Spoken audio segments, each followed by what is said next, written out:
جب انسان اس دنیا سے جاتا ہے تو اس کے دل میں حسرتیں ہوتی ہیں، اکثریت کے دل میں ہوتی ہیں، اس کے دل میں تمنائیں ہوتی ہیں، ریگریٹس ہوتے ہیں، پشیمانیاں ہوتی ہیں، حسرت، یا لیتنی، اے کاش یہ کر لیا تو وہ کر لیا۔ امام جعفر صادق علیہ السلام میں شاہ فرماتے ہیں کہ جو بھی میرے جد حسین ابن علی علیہ السلام کی قبر کی زیارت کرنے ہر جمعہ آتا ہے، نمبر 1 اللہ رب العزت کے گناہوں کو معاف فرماتا ہے، اور نمبر 2 وہ اس دنیا سے نہیں جاتا اس حالت میں کہ اس کے دل میں حسرتیں ہوں، نہیں، اس کی حسرتیں ختم ہو چکی ہوتی ہیں، پروردگار اس کی خواہشات کو پورا کر دیتا ہے۔ اور یہ سب سے بڑا عذاب ہوتا ہے کسی بھی انسان کے لیے،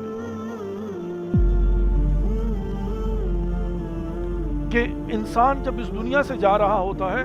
تو اگر ہم کمیونیکیٹ کر سکے مرنے کے بعد مردوں کے ساتھ، تو پتہ چلے گا کس قدر حسرتیں لے کر جاتے ہیں۔ اور عالم برزخ میں سب سے زیادہ بڑی شاید میں سمجھتا ہوں کہ اذیت اور عذاب یہی ہوگا جو حسرتیں ہوں گی،